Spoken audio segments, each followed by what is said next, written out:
Trading मुश्किल नहीं है मेरे भाइयों। ये चीज अपने माइंड में अपने अंदर घुसा लो कि ट्रेडिंग मुश्किल नहीं है। मुश्किल क्या है ट्रेडिंग में? वो है आपके इमोशंस को कंट्रोल करना, फीलिंग्स को कंट्रोल करना, या इस चीज को कंट्रोल करना जो आप लोग कहते हो ना, मुझे लग रहा है, मुझे उसने बता दिया, मुझे उसने कहा कि ये होगा। ये इन चीजों को कंट्रोल करना, बर्दाश्त करना, ये एक्चुअली मुश्किल काम है ट्रेडिंग। तो ट्रेडिंग आसान चीज है, एक्चुअली में जो मुश्किल है वो आप खुद इसको अपने लिए मुश्किल बनाते हो।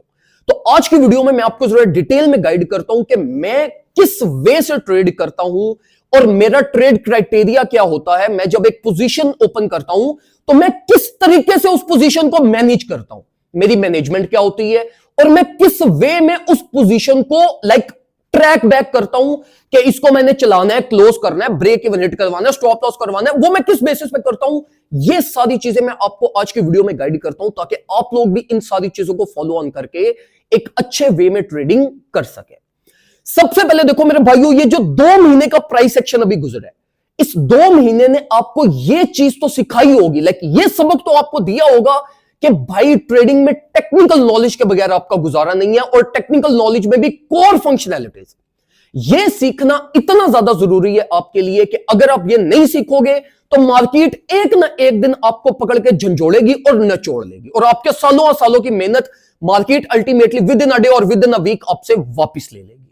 तो टेक्निकल एनालिसिस और टेक्निकल लर्निंग के ऊपर सबसे पहले आपको फोकस होना चाहिए, और फिर जो मोस्ट इंपॉर्टेंट चीज आ जाती है वो आ जाती है प्लानिंग। अब देखो, मैं फॉर एग्जांपल एक टेक्निकल एनालिस्ट हूं, मैं एक ट्रेड ओपन करने का प्लान करता हूं, और मैं आपको एग्जांपल दूंगा अपनी एक फेल्ड पोजीशन की, जो अभी हमने 3-4 दिन पहले एक सॉल की पोजीशन ली थी, जो हमारा एक फेल सेटअप हुआ। तो मैं आपको उसकी एग्जांपल देता हुआ समझाऊंगा कि सक्सेस की एग्जांपल नहीं दे रहा, फेल्ड सेटअप की एग्जांपल दे रहा हूं, ताकि आप लोगों को बेटर वे में समझ आए कि एक फेल्ड सेटअप को मैनेज कैसे किया जाता है। अच्छा, अब मैं एक टेक्निकल एनालिस्ट हूं, मैं मार्केट में एनालिसिस करता हूं, जो भी कॉइन पोटेंशियल हो उसको मैं एनालाइज करता हूं और एक एंट्री पॉइंट ड्राइव कर लेता हूं on the basis of technical analysis. अब देखो, जब मैंने टेक्निकल एनालिसिस कर लिया ना, अब ट्रेड ओपन करने से पहले मैं कंप्लीट प्लान बनाऊंगा। मेरी एक प्रैक्टिस ये है कि मैं जो भी ट्रेड लेने लगता हूं, मैं वो ट्रेड लेने से पहले वो पूरा सेटअप अपनी डायरी पे नोट डाउन करता हूं कि फॉर एग्जांपल मैं सॉल को ट्रेड करने लगा हूं, 174 से लॉन्ग पोजीशन लेने लगा हूं, ये मेरा टेक प्रॉफिट होगा, ये मेरा स्टॉप लॉस होगा, ये मेरे सब लेवल्स होंगे कि मार्केट इस लेवल पे आएगी तो मैं 20% पोजीशन क्लोज करूंगा, इस लेवल पे आएगी 40% करूंगा, और फिर इस तरह करते करते मैं अपनी पोजीशन को चलाऊंगा। तो पहला मेरा प्लान ये होता है कि मैं अपनी पोजीशन को नोट डाउन कर लेता हूं, best case, worst case, each and everything, जो मैंने लिवरेज ली, जो मेरा ट्रेड क्राइटेरिया था, वो मैं सारी चीजें वर्बली नोट करता हूं।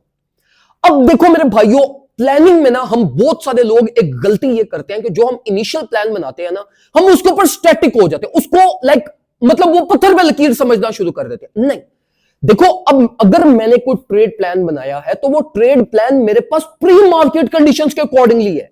अब हो सकता है जब वो ट्रेड एग्जीक्यूट हुई तो ट्रेड एग्जीक्यूट होने के बाद मार्केट कंडीशंस चेंज हो जाए, आपके पास डिफरेंट मार्केट कंडीशंस आ जाए, या मार्केट कंडीशंस में प्लान्स कुछ चेंज हो जाए, फंडामेंटली कोई चीज चेंज हो जाए, तो फिर आप उसकी बेसिस के ऊपर अपने प्लान्स को भी चेंज करते हो।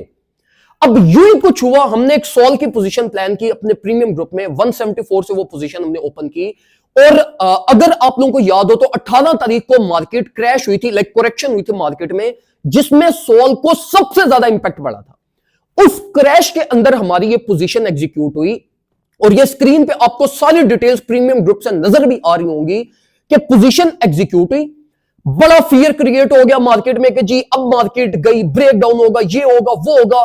मैंने स्टिल अपने प्रीमियम ग्रुप मेंबर्स को, ये आपको स्क्रीन पर नजर भी आ रहा होगा कि मैंने कहा कि भाई पोजीशन को होल्ड करो, नहीं क्लोज करना, क्योंकि मार्केट कंडीशंस चेंज नहीं हुई थी। तो हमने अपनी पोजीशन को क्लोज नहीं किया, हमने अपनी पोजीशन को स्टेडी रखा। फिर उसके बाद मार्केट रिकवर करना स्टार्ट हुई, और आफ्टर 1 डे जब हमारा ये ब्रेक इवन के पास मार्केट पहुंची, तो मैंने अल्टीमेटली वहीं पे ब्रेक इवन पे मैंने अपनी पोजीशन क्लोज करवाई, क्योंकि मार्केट कंडीशंस में फंडामेंटली चीजें चेंज आ रही थी। ये ब्रेक इवन करने से पहले पहले तक market conditions was still in favour of this position. Expectations थी कि हमारा टेक प्रॉफिट हिट होगा, लेकिन market conditions due to fundamentals change हुई, तो मैंने उसके बेसिस के ऊपर अपने प्रीमियम ग्रुप मेंबर्स का प्लान भी चेंज करवाया। और हमने पोजीशन को ब्रेक इवन क्लोज किया और मार्केट से हम निकल गए और उसी के बाद मार्केट क्रैश होना स्टार्ट हुई और कंसिस्टेंटली आपके पास नीचे की तरफ आई। तो देखो मेरे भाइयों, अगर मैं यहां पर यह कहता कि जी नहीं, मैं तो बड़ा अच्छा एनालिसिस करता हूं और मैं वहां पे अपने प्लान के ऊपर स्टैटिक रहता, ना चेंज करवाता, तो अल्टीमेटली वो पोजीशन हमें एक मेजर लॉस दे जाती। तो देखो, जब भी कोई ट्रेड प्लान आप ओपन करते हो तो वो एक कंप्लीट प्लान बना लिया करो और उस प्लानिंग की इनवैलिडेशन लेवल्स अपने डिफाइन कर लिया करो। जब आपके इनवैलिडेशन लेवल्स आपके पास पहले से ही सारे लिखे हुए होते हैं, फिर आप रियल टाइम देखते रहते हो मार्केट में तो यार हाँ, मैंने ये प्लान बनाया था कि अगर ये चीज होगी तो मैं ये करूंगा, ये अगर सिनेरियो हुआ तो मैं ये करूंगा, मार्केट में मेरे इतने % प्रॉफिट बने तो मैं यहां पे इतनी % प्रॉफिट सिक्योरिंग करूंगा। जब आपका कंप्लीट प्लान पहले से प्री डिफाइन होता है तो फिर आपको बाद में इतनी मुश्किल नहीं होती। तो इसलिए मेरे भाइयों, ये इनिशियल प्लानिंग आपकी बहुत ज्यादा इंपॉर्टेंट होती है और फिर इस इनिशियल प्लानिंग को अपने रियल टाइम मार्केट के साथ कोलैब करते रहना है। अगर मार्केट कंडीशंस चेंज हो रही हैं तो फिर आपका प्लान भी चेंज होना चाहिए। और इस वे में फिर अल्हम्दुलिल्लाह हम अपने प्रीमियम ग्रुप में भी सेफेस्ट पॉसिबल वे में अल्हम्दुलिल्लाह प्रॉफिट्स बनाते हैं और इसी रीजन की वजह से हमारे ग्रुप के अंदर लॉस रेशियो सबसे मिनिमम है। प्रॉफिट का मैं कुछ नहीं कह सकता कि मैं बहुत एक्सेप्शनल बनवाता हूं, नहीं, मैं इस चीज को कमिट करता हूं कि भाई मेरे प्रीमियम ग्रुप मेंबर्स का लॉस कम से कम मैं नहीं होने देता। तो it's a very big achievement कि हम प्रॉपर जब टेक्निकल्स के अकॉर्डिंगली प्ले आउट करते हैं तो प्रॉफिट्स ऑटोमेटिकली मार्केट में बनते हैं और हम अल्टीमेट ऑब्जेक्टिव ये लेकर चलते हैं कि हमारा लॉस ना हो। तो ये एक मेन साइकोलॉजी आप लोगों की होनी चाहिए ट्रेडिंग में, क्योंकि आप गैम्बलिंग नहीं कर रहे कि आप प्रॉफिट का सोचो, आप कर रहे हो trading. Trading is a complete process जिसके अंदर से आपने गुजरना है।